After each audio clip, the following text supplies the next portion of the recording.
Magandang araw kaibigan! Tuloy po kayo sa Felicidad's Channel. Sa mga kwento ng buhay at pag-ibig na hinalukay sa natatagong baul ni Felicidad. Pero bago po tayo magpatuloy, huwag niyo pong kalilimutan na i-like ang video, i-subscribe ang channel, at i-click ang notification bell para lagi kayong updated sa mga parating pa na upload.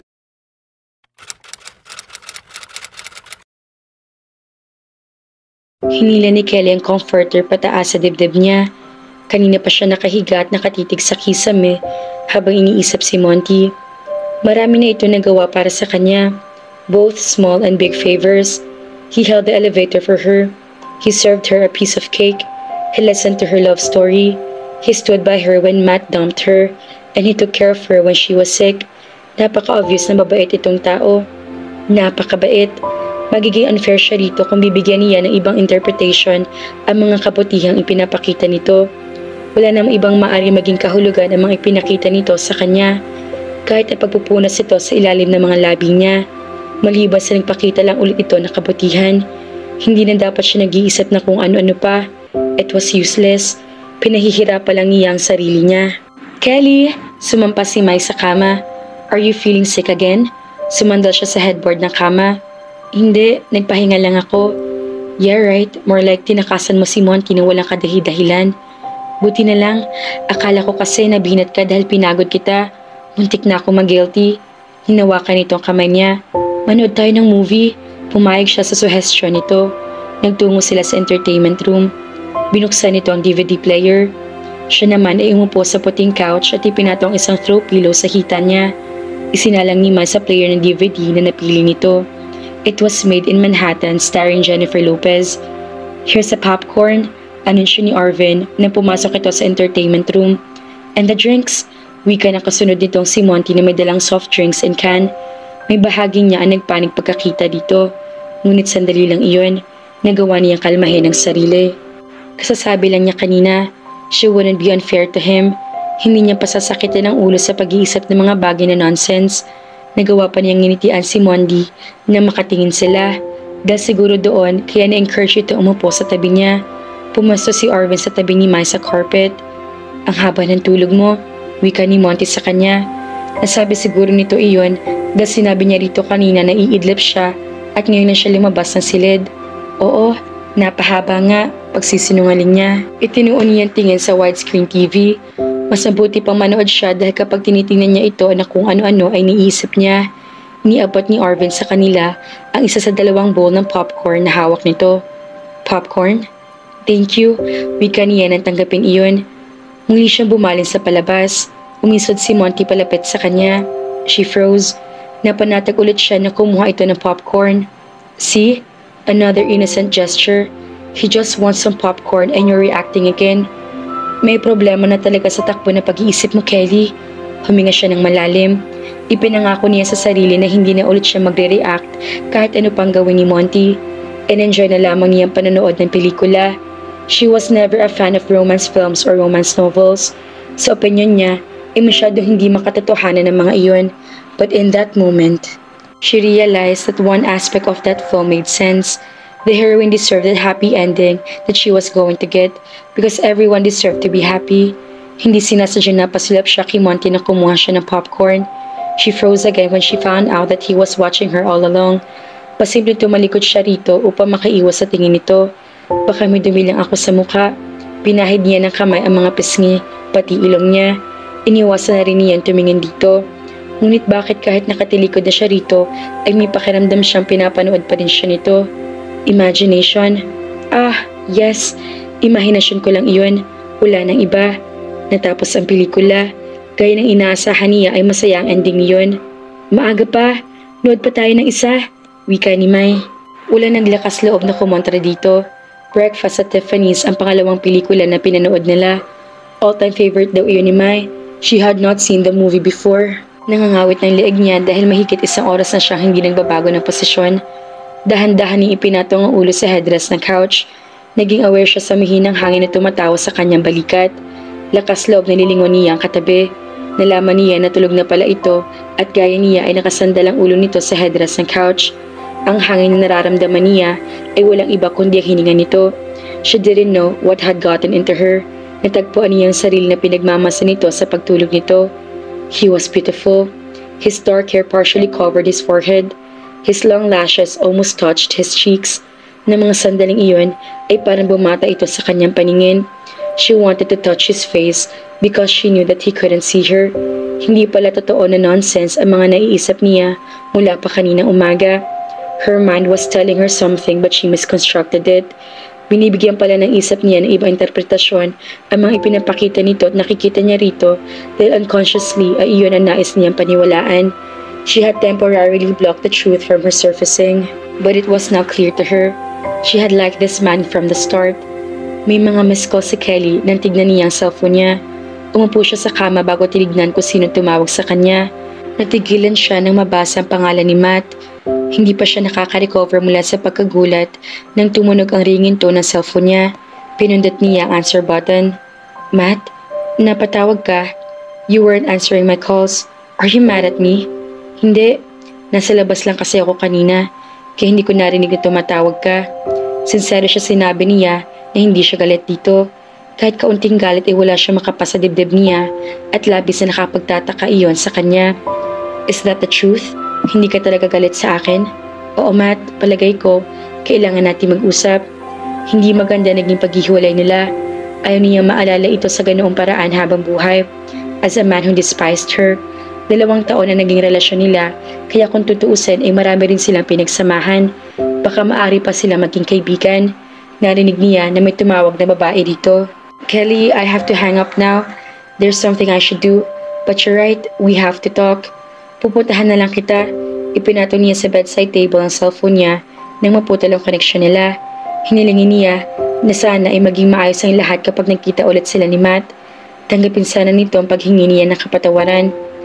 Niyakap ni Kelly ang una nang magising siya. Ang sarap talagang gumising sa umaga sa lugar na iyon. Sariwang hangin at magandang paligid. Pakiramdam tuloy niya ay magiging maganda rin ang buong araw niya. Bumaba siya ng kama at nag-shower.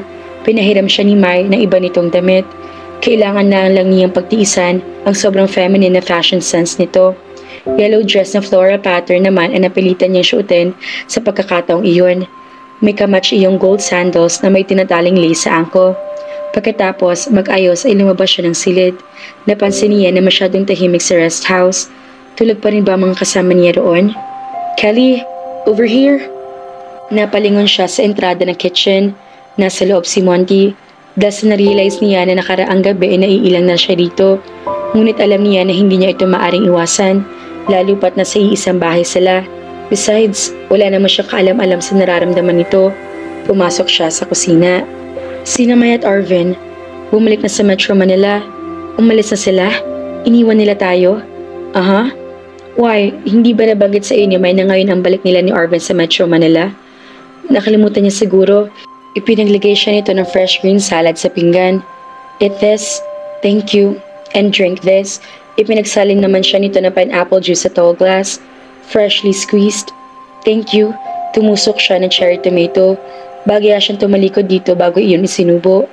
Naiilang ka ba sa akin? Huh? I just noticed that you look uncomfortable. Ah, hindi. Iniisip ko lang kung nakauwi na kaya sina Mai at Arvin sa mga bahay nila. I see. Ipinatong nito ang mga braso sa counter. By the way, since we won't be going back to Metro Manila until this afternoon, would you like to see the Overview plant in Laguna? Nasa San Pablo's ang paggawaan ng gelato ng Overview Incorporation. Nasa loob iyon ng 25-hectare property ni Monty sa naturang bayan sa Laguna. Ang malaking parte ng property ay natatamaan ng mga puno ng mangga, rambutan at avocado. Ang ganda talaga dito. Wika ni Kelly habang walang sawang pinagmamasdan na kinaroroonan.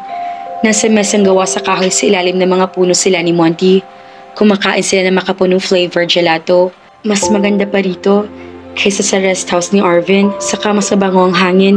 Sana pala dito mo na lang ako dinala una pa lang. Natigilan siya dahil sa laman na kanyang sinabi.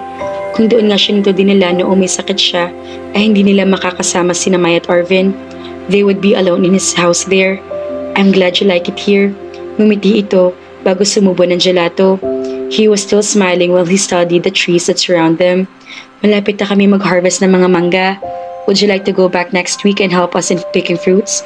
Bumalik ang excitement niya. Oo naman, alam mo ba, isa rin sa mga pangarap ko ang magkaroon ng farm. And it was a surprise that you have one. Dagdag ng isip niya. Or maybe she was not supposed to be surprised anymore. Nung una pa lamang ay perfect ng impresyon niya dito. He had a face that never failed to mesmerize her. Her mind had absorbed everything about him. His good looks, his movements, his clothes, his every word, because she was completely taken with him. It was strange that he possessed the characteristics that she wanted for her man. Na magkausap sila sa restaurant ng araw na maglasing siya, ay sinabi nito na kung ito magkakaroon ng girlfriend na masyadong busy sa career, ay hindi iyon magiging dahilan para awayin nito ang girlfriend nito. He said that he would understand her. Sa totoo lang, na mga sandaling iyon ay dumaan sa isip niya na sana'y katulad nito si Matt na malawak ang pangunawa. Naalala niyang sinabi nito ng araw na iyon, I like driven woman. They turn me on. Ngayon, ay alam na niya ng tanging mga lalaking hindi insecure ang makakapagsabi ng mga salitang iyon. A man like him did not mind if a woman was in pursuit of success in life. Wala itong ego na matatapakan. Self-made na ito. Hindi nito kailangan ng isang babae na palagi magpaparamdam dito na dependable ito. That he was a man who was capable of providing a woman with stability. Huli na niyang malaman, ngunit hindi sila compatible ni Matt. Hindi siya nito maintindihan. He would always see her drive as a threat to his masculinity. At hindi rin naman siya ang tipo ng babae na nais na lamang maghanap ng lalaki masasandalan. She had a need to accomplish. She had dreams that she wanted to materialize.